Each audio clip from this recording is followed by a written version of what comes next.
Good Friday morning, everyone, and thank you for tuning in to our weekly Friday edition of the chat. Alan Fitch, your host this afternoon, live in our studios from Amarillo, Texas, and again, welcome in to the show. Well, this is the month of September, and Friday Night Lights are underway. The NFL is they're in the regular season, but it's also a month for a lot of people who struggle. September is National Recovery Month. It's observed here in the United States in the month of September. We're going to touch a little bit on the show today about National Recovery Month. Just exactly what is National Recovery Month for a lot of folks? Well, it's time to raise awareness about substance use disorders, celebrate recovery, and support individuals and families on their way to sobriety. Now, we're talking about folks who have issues stopping the excessive use of alcohol, drug use, addiction would be the word that would come to mind on both of these issues. We'll go back in time a little bit, way back in time, if you will. My grandmother, who passed away in 1999, was from the small East Texas town of Center. This is the seat of Shelby County, Texas. She used to talk about when I was growing up, I would go there on the summers and spend time with the grandparents and go back home when school was ready to start. And I remember my grandmother used to always say, there ain't nothing like having to put up with an old drunk or putting up with somebody on dope, drugs, things of that nature. And being the young man that I was, I really didn't understand what she meant by that. Now I do, as I've gotten older in life, like, well, all the rest of us have. And I understand what she talks about now because, well, basically the town that I came from before I came here to Amarillo was nothing basically but drunks and, well, dope heads, if you will. But anyway, there's a lot of folks out there that suffer from addiction. And not just the town that I come from, but it's all over the United States. I mean, hell, folks, it's all over planet Earth. There's people out there suffering from alcohol addiction, drug addiction, cocaine, methamphetamine, heroin, ice, you name it. And, well, let's step back in time and talk about how they got started in life. There's two types of addiction out there, if you will. And the addiction is what leads to folks seeking recovery, but it happens in two stages. Now, you have those type folks that abuse alcohol, excessive drinkers, binge drinkers, stay drunk all the time. They, in part, some can control this, while unfortunately others cannot. And this is why National Recovery Month got started, is because, well, how did these people get to this point? That's what we're going to talk about on the show today. Basically, from our research that we have performed, Trouble with a capital T met these folks in their addiction process. and I'll elaborate a little bit and go into details with this. For example, let's take the person, and I think everybody out there can relate to this, and at some point in time, we have all done this. Some have successfully not been caught, while others have been caught. And I'm talking about DWI, driving while intoxicated. This is one way that the addiction process starts with these folks. They out riding around at night, having a few cold ones behind the wheel, and begin swerving over the road, crossing the center line, things of that nature, getting on the rumble strips on the white line, and before you know it, they look in their rearview mirror, and guess what? They're lit up with red and blue lights. Then the criminal history process starts with these individuals. They get convicted of this. It stays on their record for life. And they continue on. They don't learn from this mistake. They consume more and more alcohol, or whatever the case may be, wine, whiskey, whatever their choosing is. And the addiction process of these folks begins. And folks, I want you to understand, on the addiction process, the individual, or individuals, we should say, that are abusing alcohol, wine, whiskey, it's all the same. And we'll break that down for you here later on in the show of how it is the same. They don't realize that the addiction process with them is underway. The alcoholic simply drinks to become intoxicated, inebriated, to get that feeling. And as time goes on, the body builds a tolerance, and they consume more and more and more, get into more and more trouble as time goes on. And then they start getting into serious problems. Like I mentioned before, DWI. Then, unfortunately, somebody runs over and kills someone while they're intoxicated. Intoxication manslaughter charges are filed. They wind up going to the penitentiary. Some people have to be, unfortunately, detoxed, go through detoxification to get off of what they're on. In this case, we're talking about alcohol. And the list can go on and on and on when we're talking about the recovery process. A lot of people get a second chance out there. They don't do anything really, really bad, but yet, like I say, it stays on your record. They have to go through a probation period. And during probation, the court orders them substance abuse classes, or whatever the case may be, to get them in recovery. And this is where a lot of people fail because of the willpower, the lack of the willpower, I should say. Before we go on, let's talk a little bit about something I just said a while ago, that beer, wine, and liquor, it's basically all the same. And how is that? You may be asking yourself. Well, it's still alcohol. It's distilled spirits, if you will.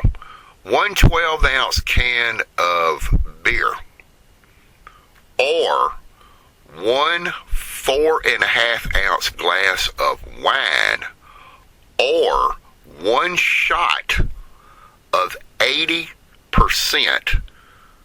distilled spirits is considered to be one drink. It doesn't matter what you're drinking. This is the proclaimed measurement of said alcoholic beverage. So, you take for an example a person that goes out and gets a six-pack of beer in the 12-ounce cans. Now, I'm not talking about the tall boys, the 24, 25-ounce. That's equivalent to 2 beers. We're talking about the old standard. Let's bring it back to the 1970s. A six-pack of Schlitz beer, what your dad used to drink when you were growing up. Your dad could drink a six-pack of Schlitz, 12-ounce cans, or he could drink 6 4.5 glasses of wine, or he could put 6 shots of, say, Jack Daniels in a stein and fill it full of Coke, and it would still be equivalent to that six-pack of beer. You're still going to be impaired no matter what. You watch these commercials on television about being buzzed, okay? You know, a person has a low body weight. They go out and they drink 2 or 3 beers, and they've got this so-called quote-unquote buzz going on. Well, a lot of people reach their mentality with this by our research, but it's still drunk driving. You're still inebriated to a point. The more you drink, the more intoxicated you become. This is where the show's topic comes in, because it's called addiction, because what these folks are doing is they're consuming for a purpose, and everybody has a different reason to be doing this. But the recovery process generally comes in when the person is finally made aware that they have a problem. They have a problem with the addiction that they have. It's time to get a person into recovery. Now, let's also step back a little bit and talk about why alcohol is the most abused drug of them all. It's because it's legal here in the United States. It's legal here in Amarillo. It's legal here in Texas. So, this is why a lot of the younger generation will begin not necessarily abusing alcohol, but so-called trying it out. They want to match what their peers are doing. Calling someone, hey, we're going to go get a 6-pack of beer, chicken if you don't drink it, and then the process begins. I remember growing up, when I turned 18 years old, I was able to legally buy alcohol here in Texas. About 3 months later, the law changed, and it went to 19. So I had to wait another year. Then became 19, was legally able to buy it again, and then the law 3 months later after that changed to 21. A lot of people were saying, well, that put a stop to underage drinking. No, actually it didn't, folks. A lot of them would go over to Louisiana, where they had a lower drinking age. But anyway, let's get back a little bit on subject here and talk about National Recovery Month. And again, alcohol is the most abused drug there is because it is legal here in the United States. So what is the purpose, actually, of National Recovery Month? It is to promote the availability and effectiveness of treatment for substance use disorders. It encourages individuals to seek help and celebrate those in recovery, and it reduces stigma associated with addiction. The National Recovery Month was established in 1989 by the Substance Abuse and Mental Health Services Administration, SAMHSA. It has been observed annually in September ever since. Now, I want to make a note here for you listeners this morning. It is important to know that there is no National Sobriety Month. Okay? It's National Recovery Month. And let's talk a little bit about sobriety, if you will. We've done some research on this topic. We've actually even talked to some folks that professionally deal. They weren't able to come on recording with me due to their lack of time in their schedule. But they did tell me that there's a misconception, especially with alcoholics in this country. You have what is called an alcoholic that is in recovery. There is no such thing as a fully recovered alcoholic. One person, who we're not going to reveal who this is because, anyway, he said that the only recovered alcoholic is a dead one when a person passes on. Not appropriate to say to reveal his name on the program, but he does have a point, in fact. But there is, folks, no such thing as a recovered alcoholic. A person in recovery is one who refrains and abstains completely from the use of alcohol.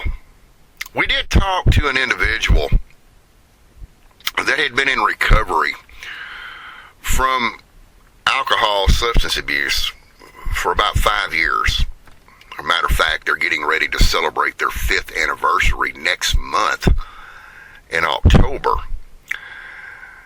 And this individual did not have a lot of time to talk with me about this, but did say that the first year seemed to have been the most difficult in their life of trying to get off beer and liquor that they hardly consumed in earlier years. They said that 3, 6, and 9 seemed to be the most trigger points in their point of sobriety. And what they're referring to, the 3, 6, 9, is the 3rd, 6th, and 9th month once they got into recovery. It seems like they had severe trigger points that they had to go and do something else to get their mind away from going to the liquor store or the beer store and having to start over and possibly get back into some kind of legal problems.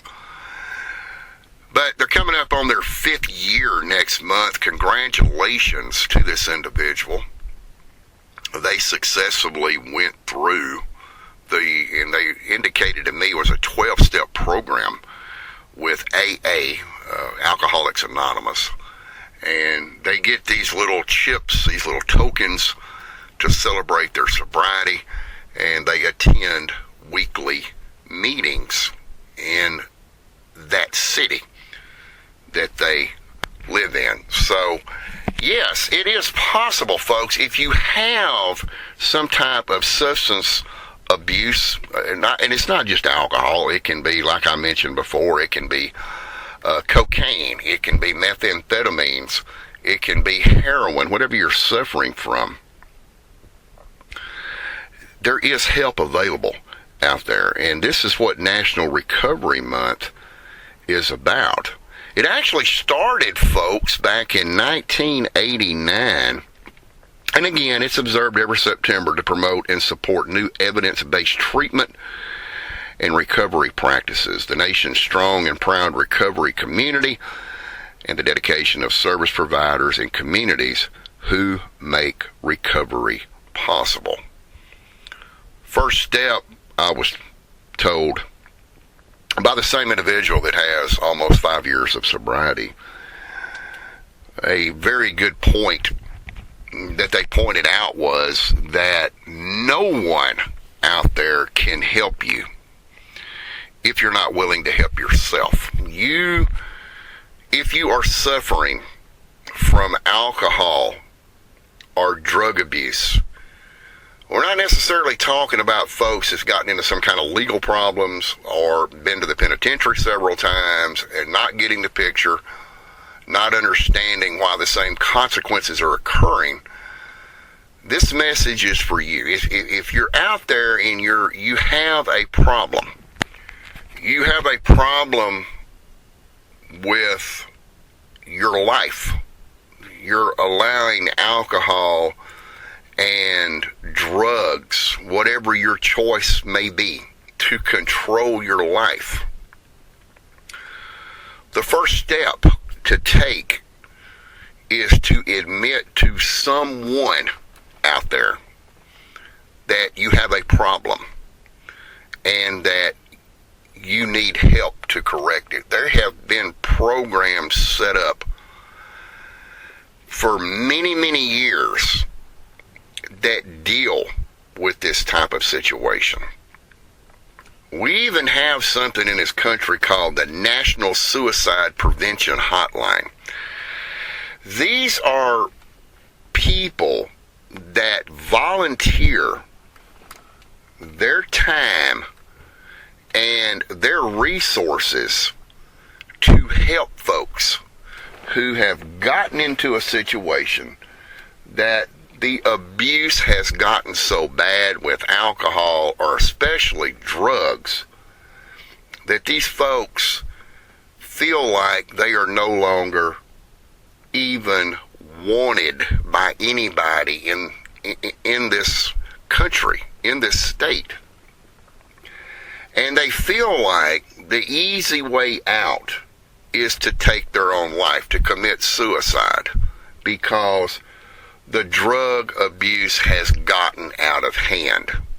That is why the National Suicide Prevention Hotline was put in place.